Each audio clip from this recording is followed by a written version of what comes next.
J'ai intégré Nabook dans ma routine pédagogique en essayant de faire en sorte de l'utiliser pour le quart d'heure de lecture quotidien. On choisit les personnages, je leur attribue un personnage, et une fois que le personnage est attribué, à ce moment-là, ils s'entraînent à la lecture à la maison. C'est aussi intéressant d'avoir imaginé comment je l'aurais lu, voir comment l'autre interprète, et ensuite ça peut aussi aboutir à une discussion. Le fait de jouer le personnage et d'essayer de s'amuser avec ça, ça décomplexifie et tout le monde veut participer du coup. Quand je lis un livre, je lis dans ma tête, mais avec Nabook, on lit tous à voix haute et j'aime bien prendre la parole dans l'histoire parce que j'aime bien raconter l'histoire et tous mes camarades ensemble qui lisent, ça crée l'histoire et je trouve ça bien.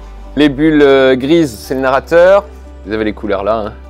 Selma, c'est orange, Léonie, un peu plus orange foncé, et Emma, c'est vert. Tu ne portes plus ton foulard que tu aimes tant? Ne panique pas, j'ai vu un garçon sauver ton foulard. Elle est si triste de l'avoir perdu.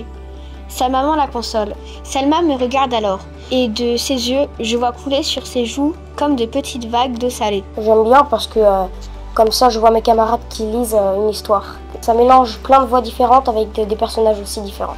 Moi, ce que je veux, c'est vraiment la lecture, l'intonation, parce qu'il y a encore beaucoup, même en CM2, toujours des erreurs d'intonation en fin de phrase, sur les points, les interrogations, les exclamations, voilà. Rendre le récit vivant et plus ludique.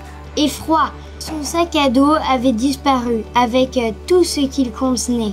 Les photos de sa famille, le carnet de sa chère Naïma, le canif de son grand-père. L'utilisation du kit pédagogique, elle est assez simple quand même au départ. Il y a quelques questions qui sont anticipées, préparées, le résumé de ce qu'on vient de lire, de reformuler aussi, c'est intéressant. Et après, c'est l'activité de fin qui plaît à chaque fois, que ce soit le quiz, les associations de mots ou les QCM de questions. Et c'est ça qui permet de voir si ils ont vraiment compris assez finement l'histoire ou non. Moi, je trouve que c'est aussi sympa que lire. Tu essaies de savoir si tu as bien compris ce qui s'est passé dans l'histoire et pour voir si j'ai bien compris.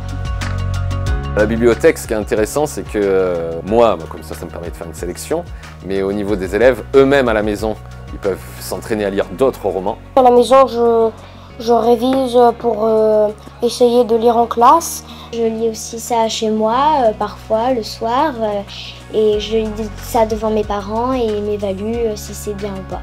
Le fait de faire ce travail en classe et de le donner en préparation, ça permettra de faire un lien aussi avec les parents et un lien concret sur ce qui se passe dans l'école.